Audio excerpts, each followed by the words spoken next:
Signalgate is back, and the White House is pushing back against the fallout. Sources tell CBS News that Defense Secretary Pete Hegseth shared details about upcoming U.S. airstrikes in Yemen in a second private signal group. This one included his wife, brother, and personal attorney. Sources say the messages included flight schedules for the planes tasked with striking the Houthi targets, and those were sent on March 15th. The same day, Hegseth sent similar details about the operation in another signaled group chat with 18 people, which included national security leaders, the vice president, and Atlantic editor-in-chief Jeffrey Goldberg. Now, the outlet released those exchanges. Hegseth responded to those reports earlier today. Let's take a listen to that. They take anonymous sources from disgruntled former employees, and then they try to slash and burn people and ruin their reputations. Not going to work with me, because we're changing the Defense Department, putting the Pentagon back in the hands of warfighters, and anonymous smears from disgruntled former employees on old news doesn't matter. And President Trump was also asked about the report during those Easter celebrations, and he had this to say. It's all just the same old stuff from the media. That's an old one. Try finding something new. Try finding something new. He's blaming the media on this one. CBS News Pentagon reporter Eleanor Watson joining us now.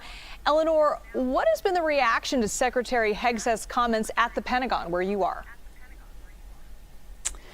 Well, yeah, both Secretary of Defense Hegseth and the president are blaming the media and former employees, but we still have not heard from Defense Secretary Hegseth any acknowledgement that sharing such sensitive details over Signal may not be the best way to disseminate that information.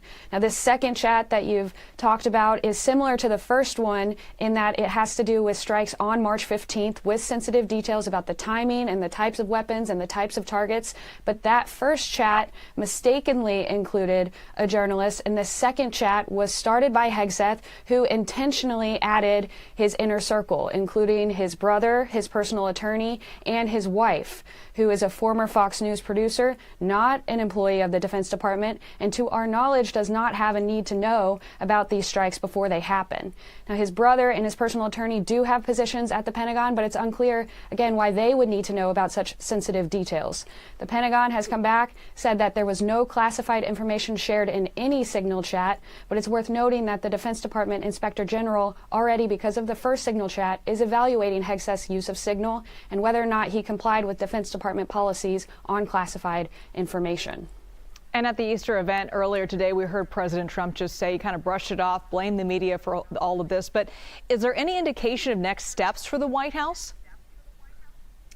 The White House, you heard from President Trump himself, who is frustrated, tired of this story, but is blaming the media, is saying he is behind Defense Secretary Hegseth. Before we heard from the president, we heard from the White House press secretary, who said that the Pentagon is trying to undermine what Defense Secretary is doing because he's trying to make so many changes. Now, it's worth noting that some of the former disgruntled employees that Hegseth is apparently referring to were brought into the Pentagon by him, who have known him for a long time. It's not as if these are former employees who were resisting change. They weren't at the Pentagon before he got here. Eleanor Watson live for us at the Pentagon. Thank you so much, Ellie.